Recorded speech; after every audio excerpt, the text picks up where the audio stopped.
A British nanny is charged with the murder of a baby, charged with causing the death of an infant by shaking him. Ladies and gentlemen of the... In 1997, the murder trial of British au pair Louise Woodward captivated audiences around the world. An English nanny, Mary Poppins, was on trial. What about the baby? Justice for that baby! Nothing gets people more upset than a child that has been injured. He was gasping for breath. Woodward was accused of a form of child abuse called shaken baby syndrome, a charge that scores of other caregivers face every year. Their experts all said it was shaken baby. They gave different theories of what might have happened. Wrongly accused. But today, the shaken baby diagnosis is under increasing scrutiny. There is no doubt that errors have been made and injustices have resulted.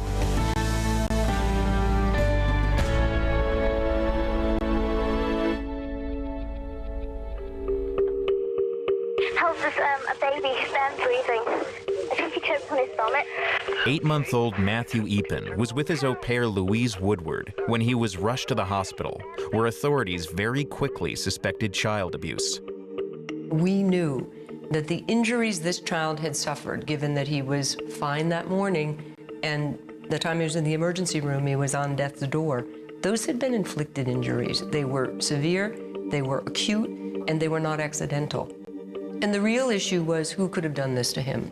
They focused on the nanny, 18-year-old Woodward, and when Matthew died, charged her with murder. We're about to commence coverage of a murder case. 7 months later, the nanny murder trial was covered gavel to gavel on court TV.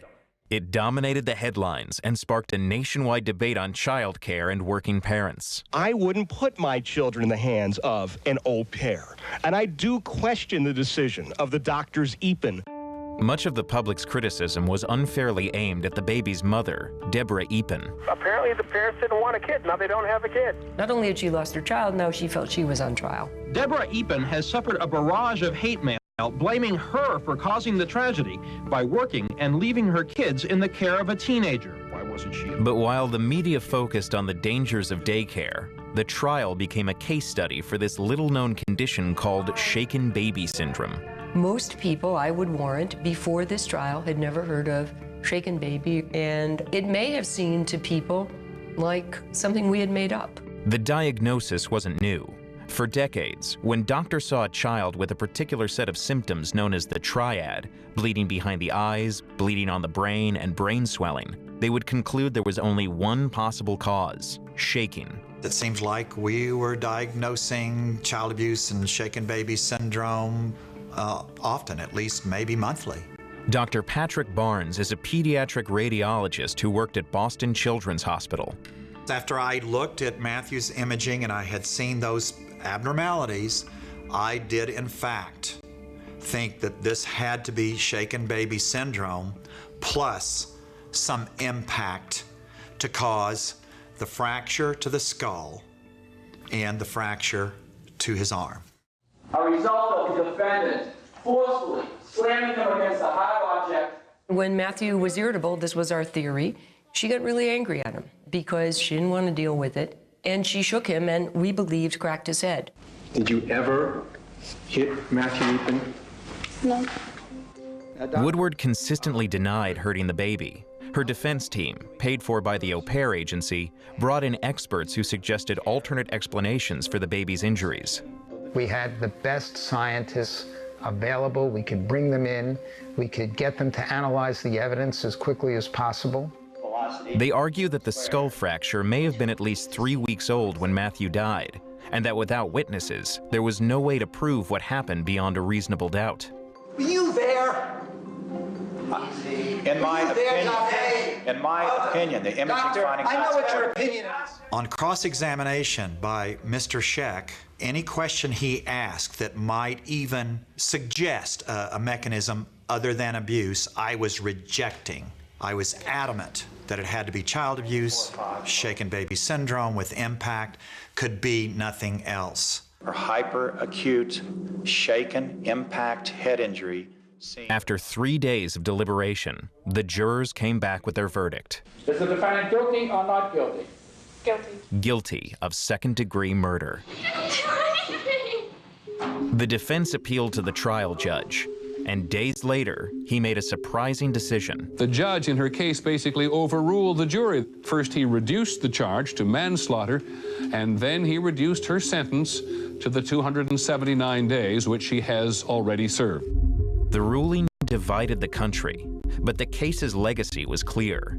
It had brought shaken baby syndrome into the national consciousness. I think this trial, for the first time, made a lot of people think about the dangers of getting so frustrated with the child that you might shake a baby really hard. Parents, they just lose their cool. It can take one shake. In July of 2000, the National Center on Shaken Baby Syndrome was formed to help prevent this form of child abuse through training courses and public education campaigns. Whatever you do, never, ever shake a baby. Babies don't die from crying.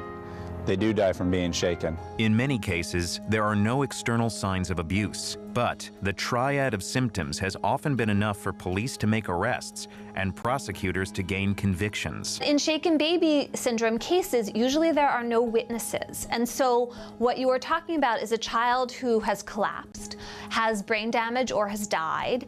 And usually the finger is being pointed at the last person who was with that child. A Queensbury man is in jail tonight accused of shaking and injuring his infant son. Daycare provider accused. A 5-month-old is dead. Man is behind bars accused of violently shaking. While caregivers were being arrested, one of the syndrome's staunchest supporters couldn't stop thinking about a particular moment from the Woodward trial. In my opinion, on cross-examination by Mr. Scheck, he asked me, Dr. Barnes, were you there?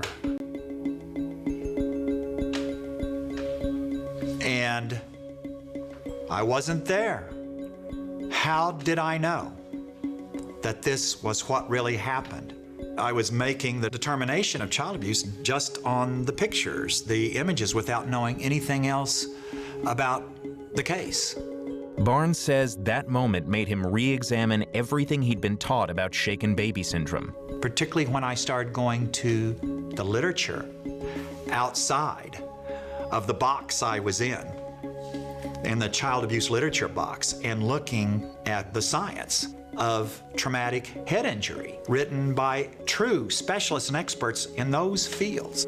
Then I began to be concerned that for the prior 15, 20 years, I may be wrong. And Barnes wasn't alone. Over the last decade, a number of studies have identified other conditions that can mimic the symptoms that make up the triad.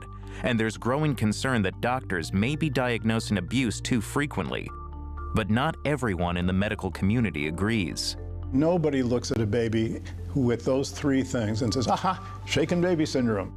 Dr. Robert Block is a child abuse specialist and the former head of the American Academy of Pediatrics. We go through a very intensive history taking, which involves looking at the last 24 to 48 hours of this baby's life. And then we do what's called a differential diagnosis after doing a bunch of laboratory tests. Our job is to make sure that we've looked at every other possibility. In 2009, Block was part of a team that recommended the name of the diagnosis be changed to the more general term, abusive head trauma. He says the diagnosis is supported by decades of research and the clinical experience of those who work directly with children. There are a few people who have generated opposing points of view for whatever reason. But if you talk to child abuse pediatricians who work with these clinical cases all the time, you will find that opinion about the presence of shaken baby syndrome or abusive head trauma has not shifted one iota. But the scientific debate is playing out not only in medical journals, but in courtrooms, where challenges to the diagnosis seem to be gaining momentum. There have been experts for the prosecution, even state pathologists, who have switched sides, who have said the medical evidence has changed and I can't rule out an alternate explanation anymore. That's the kind of testimony that can be very persuasive to a court. It was persuasive in the case of Quentin Stone, who was accused of fatally shaking one of his twin sons, Sam. Their belief was that I'm a really, really nice guy who just snapped at a child that was crying too much. Stone and his wife believed the baby's injuries may have been caused by a fall from a bed a month earlier, but authorities insisted it was intentional abuse. They gave different theories of what might have happened, from just simple shaking to one expert who said that I violently slammed him against a wall, even though there's no bruising or anything like that on the outside. Child Protective Services took his other 2 sons away from him before he was criminally charged. The burden of proof was always supposed to be on the prosecution to prove the defendant guilty. There is no doubt that that has been reversed, where the defendant has to prove themselves innocent.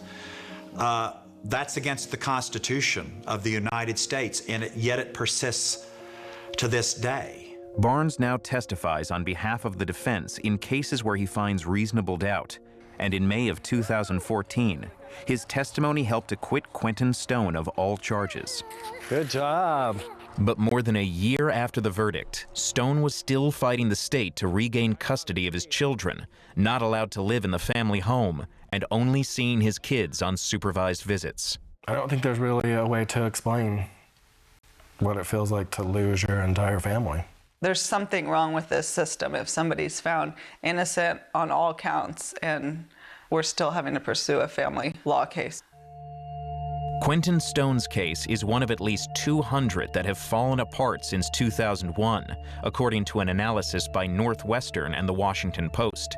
Charges dropped, defendants acquitted, and convictions overturned, in some cases after more than a decade behind bars. A judge has overturned the conviction of a Rochester daycare owner who was... I think it's reasonable to worry and be as careful as we can to make sure that people who are convicted are appropriately convicted.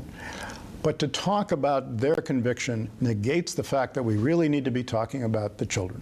It's the children who are affected in each and every case. It's the children who are devastated or are killed.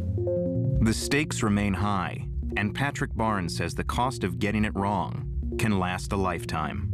I do feel that my involvement before the Louise Woodward trial, going back 10, 15, maybe 20 years, that I assisted in misdiagnosing child abuse. I've been carrying that burden for a while, but I carry it in the context that, yes, abuse still exists, and we have to do our duty to protect children, but to protect families. It's a fine line, but we must do that job.